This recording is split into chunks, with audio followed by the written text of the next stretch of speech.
Assalamualaikum warahmatullahi wabarakatuh.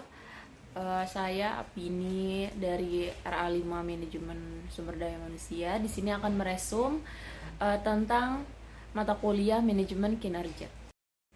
Nah, pertama ada materi dari kelompok 1 yaitu arti penting manajemen kinerja. Nah, yang mana proses sistematis manajemen kinerja adalah proses sistematis yang digunakan untuk mengelola dan meningkatkan kinerja individu maupun tim agar selaras dengan tujuan organisasi.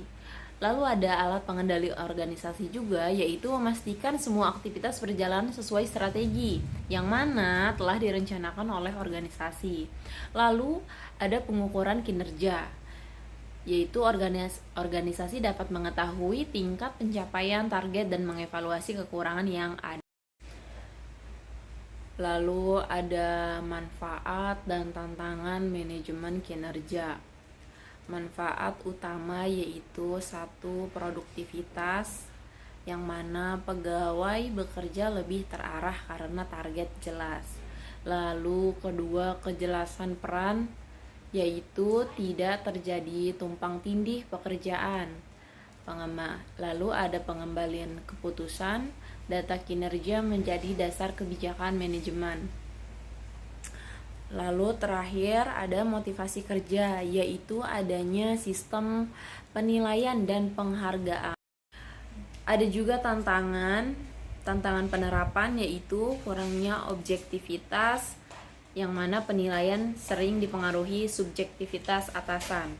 Lalu ada sumber daya belum kompeten, keterampilan belum sesuai kebutuhan. Lalu ada resistensi perubahan, yang mana pegawai sulit menerima sistem baru.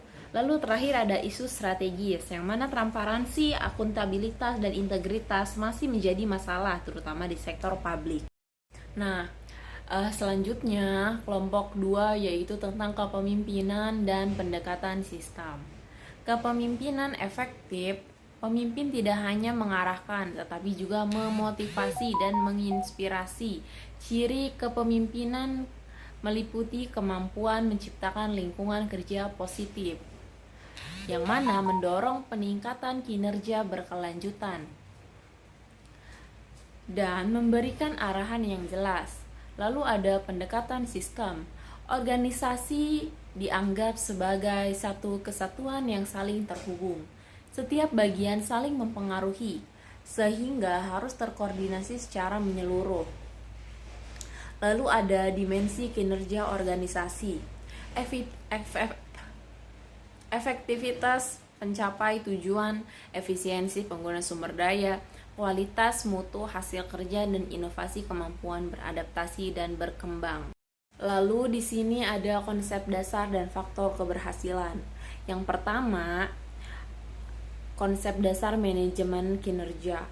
Lalu kedua, perencanaan kinerja. Ketiga, pelaksanaan kinerja. Keempat, pemantauan kinerja. Kelima, evaluasi kinerja. Lalu ada faktor penentu keberhasilan. 1. Budaya organisasi. 2. Teknologi. 3. Kompetensi sumber daya manusia.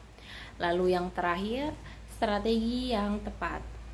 Keempat faktor ini saling mendukung dan menentukan sejauh mana manajemen kinerja dapat diterapkan secara efektif dalam organisasi. Selanjutnya, kelompok 3 yaitu tentang pendekatan sistem dan proses manajemen kinerja. Organisasi sebagai sistem terintegritas, semua bagian harus bekerja secara terhubung. Untuk hasil optimal, peran sistem dalam manajemen kinerja meliputi pengaturan alur kerja, peningkatan efisiensi, pengurangan kesalahan, dan penjaminan standar kerja, seperti penetapan. Proses ini bersifat berkelanjutan, continuous improvement, agar organisasi terus berkembang setiap tahun, saling terhubung dan mendukung satu sama lain dalam sistem manajemen kinerja yang terintegritas. Lalu kelompok 4 tentang perencanaan strategis dan manajemen strategi. Fungsi perencanaan strategi, yaitu perencanaan strategi sebagai dasar organisasi menentukan arah, tujuan, dan langkah jangka panjang. Fungsinya meliputi menghadapi tantangan, memanfaatkan peluang, dan mempergerakkan organisasi secara sistematis. Analisis lingkungan, internal maupun eksternal. Internal yaitu kekuatan dan kelemahan organisasi. Sedangkan eksternal, peluang dan ancaman dari luar. Analisis ini membantu organisasi membuat strategi yang lebih tepat dan adaptif. Lalu ada model Whittaker untuk mengintegritas visi, misi, tujuan, dan strategi dalam satu kerangka kerja. Lalu ada kelebihan memberikan panduan terstruktur dan keterbatasan tidak selalu cocok untuk semua organisasi. Nah, adapun kelompok 5 tentang pengukuran dan evaluasi kinerja. Pengukuran kinerja meningkatkan keberhasilan pencapaian tujuan organisasi pada hasil akhir, tetapi juga pada proses kerja. Prinsip evaluasi yang harus dipenuhi objektif, sistematis, dan berbasis data. Pengukuran menggunakan indikator yang tepat untuk menilai hasil kerja. Lalu tindak lanjut memperbaiki kekurangan yang ditemukan berdasarkan hasil pengukuran. Terakhir, evaluasi menilai keberhasilan dan kegagalan secara menyeluruh. Maksimalisasi kinerja membutuhkan keterlibatan seluruh anggota organisasi dan dukungan penuh dari manajemen. Tujuan ini adalah mengetahui kinerja sebenarnya, menjadi dasar perbaikan dan meningkatkan hasil kerja. Nah, terakhir kelompok 6. Materi, kompetensi, dan pengembangan sumber daya manusia. Kompetensi, kemampuan kerja individu, meliputi pengetahuan, keterampilan, dan sikap. Kompetensi menentukan keberhasilan kinerja organisasi.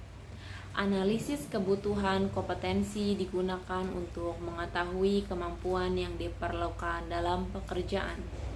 Jenis kompetensi yaitu seperti soft skill, komunikasi kerja, sama. Kemampuan hard skill yaitu kemampuan teknis sesuai bidang. Identifikasi kompetensi aparatur dilakukan untuk menyesuaikan kemampuan dengan tugas pekerjaan. Pengelolaan kompetensi yang baik akan meningkatkan kinerja individu dan kinerja organisasi secara keseluruhan. Adapun pengembangan kompetensi yaitu dengan pelatihan, pendidikan, dan pengalaman pekerjaan. Nah, faktor yang mempengaruhi seperti pendidikan pengalaman, lingkungan kerja, maupun motivasi. Nah, itu dari semua materi yang sudah dipresentasikan. Adapun kesimpulan umumnya. Kesimpulan umum, manajemen kinerja merupakan sistem penting dalam organisasi yang menghubungkan perencanaan, pelaksanaan, hingga evaluasi kerja. Seperti kepemimpinan, pemimpin yang efektif memotivasi dengan menginspirasi seluruh anggota organisasi. Sistem terintegritas, yaitu organisasi bekerja sebagai satu kesatuan yang saling terhubung dan terkoordinasi. Lalu ada strategi yang tepat, yaitu perencanaan strategi mengarahkan organisasi menghadapi tantangan. Strategi tepat, perencanaan strategi mengarahkan organisasi menghadapi tantangan dan memanfaatkan peluang. Lalu terakhir ada kompetensi sumber daya manusia. Pengembangan kompetensi meningkatkan kinerja individu dan organisasi secara keseluruhan.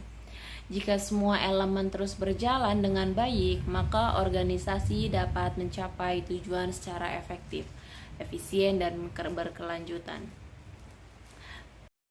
Baik, mungkin itu saja yang dapat saya sampaikan tentang review materi mata kuliah manajemen pada kali ini. Mohon maaf untuk kekurangannya. Wassalamualaikum warahmatullahi